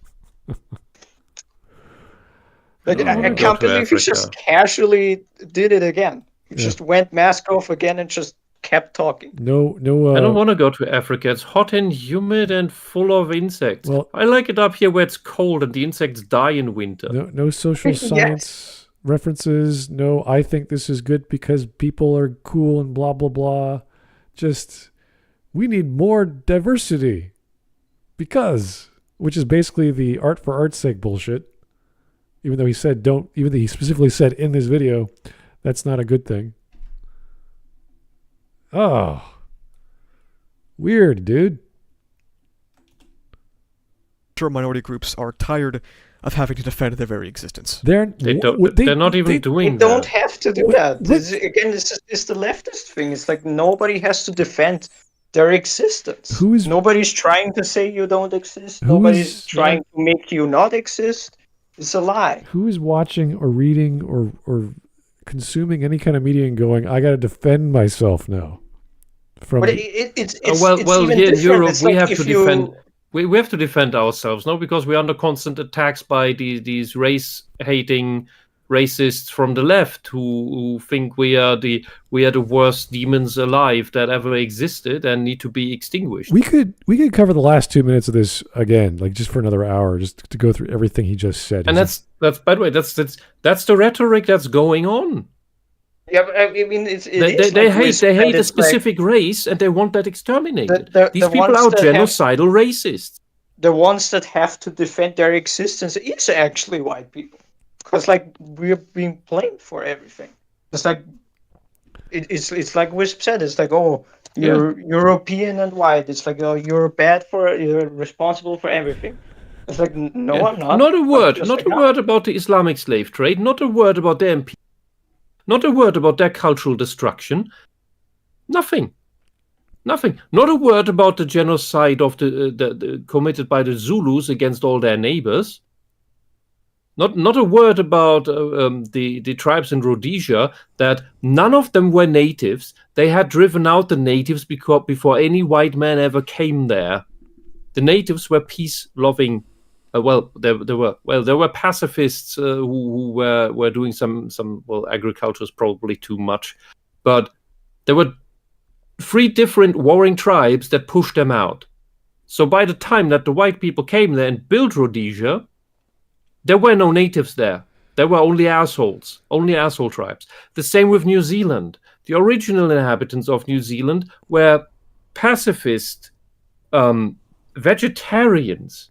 They were just eating the bloody fruit of the island. In came the Maori.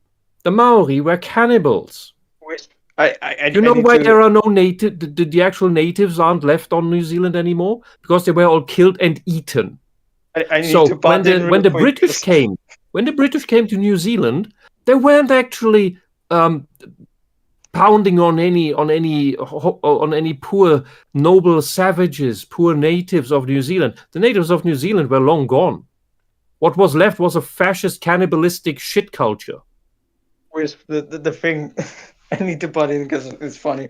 When you were talking about the vegetarians, I thought you were going to say, oh, they were eating the bugs, and I was like, oh, hi, Larry Fink.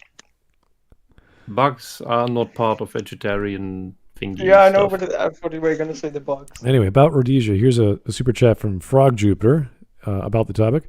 Remember what they did to Rhodesia, how many gloated about it, and that they wished it came to the West as well. Augusto Pinochet did nothing wrong. Well, okay. Yeah, Rhodesia was destroyed by the commies. All right. And it's still shit. It's called Zimbabwe now, if you have heard of that nonsense. 20 seconds, there we go. And Zimbabwe is not even an African name. Thank you so much for watching. If you like this video, please remember to like, comment, and subscribe for the funny YouTube algorithm.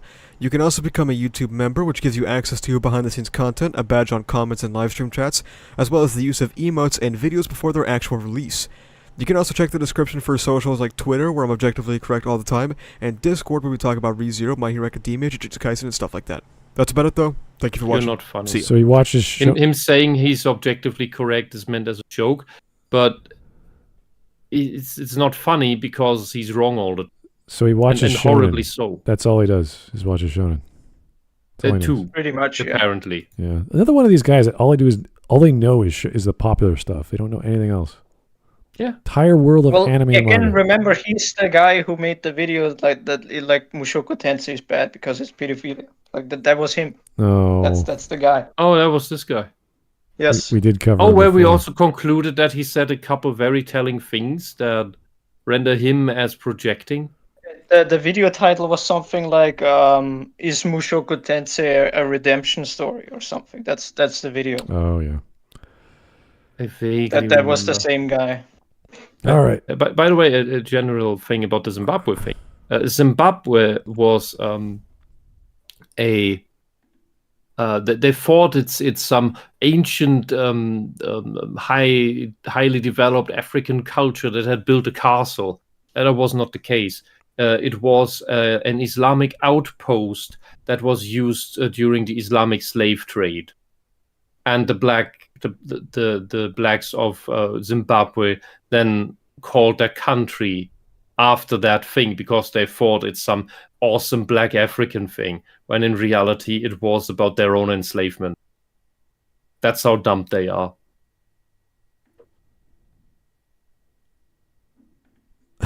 Can't make it up. Can't make it up. We live in a comic book world. This is my favorite meme because we had two of the same, and this is just instead of Goku, it's Maximum Prime. It's Transformers. It's great. Yeah, Transformers was awesome as a kid in the 80s. And okay, the third one we have Hulk Hogan. I don't think I identify with Hulk Hogan, but he was fun to watch. Me after watching Game of Thrones, but now I am the rightful king by every law in Westeros. Finally, we are represented. He's literally me, Raphael. Okay. Who are you? I am Steve. Even that would work better. Yeah, that would actually be funny. I would actually watch this if it was a parody where it's this Steve. That could be funny. And like Blue is just Blue's Clues is block. like, who are you again? I'm Steve. We work together. Me hearing this Californian talk. Okay. No sound. What do we got here? Whenever there is a pinko that only uses anime from last year to spread their stupid drivel, hey, are you a tourist? I don't think he's a tourist to those shows. That's all he watches, so he must know them. It's everything else around him that. But he warps them all through his ideology. Yeah, it's almost complete projection, and everything he said was so biased and so blind to how anime and manga is created that it's almost a joke. Me and my girlfriend's reaction to watching this garbage video. Oh my god. Misato is cheating on you. No. What do we got here? And again, the fifth version of this meme. Now we can finally feel represented. Yes, that's literally me. I'm Strider. It's almost as if women are narcissistic and men can empathize with people who don't look like them. Well, that was horrible. So, yeah. Uh-huh. I'm going to leave one more comment, rather, and that's just what's wrong. You're probably gonna get banned from his comments, by the way. It's something he does. Oh no. Probably. But it's a very innocent question. It's a series of questions. How is a girl in an anime liking a guy for shallow reasons hurting anyone, or vice versa? Is there an example? What anime and what person watching? That's Why is it these types only can deal with critique by banning it? Is that Because all the democratic? arguments fall apart easily. They can't talk about their ideas like we do. Well, when you don't have arguments, you have to use force.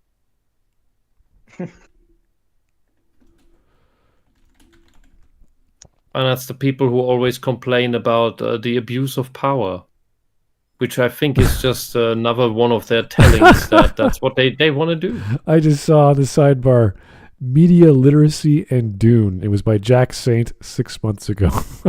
Oh God! You Jack Saint still don't exists. do it. Don't do Dune. I know too much about you now, and if I told you, I would be banned for anti-Semitism just by telling you what the second trilogy is writing positively. I just love the Oh, fact no. that Jack Saint jumped on the buzzword train and he's talking about media literacy for 38 He's minutes. only literate. That's what he is. He's just a buzzword idiot. Are people still watching his channel? Let me check Jack Saint. Is he still relevant? Had we ever talked Check. about this nonsense where Jack Saint and Shadiversity had a spat and both were idiots? So and the first thing. Shadiversity admitted that he doesn't care about the lore and the world of Super Mario, which explains why he got everything wrong about the interpretation of that simple movie. So I looked up Jack Saint's channel, and the first video I see is 1 month ago, and it's titled "House Gay Needs You." How what?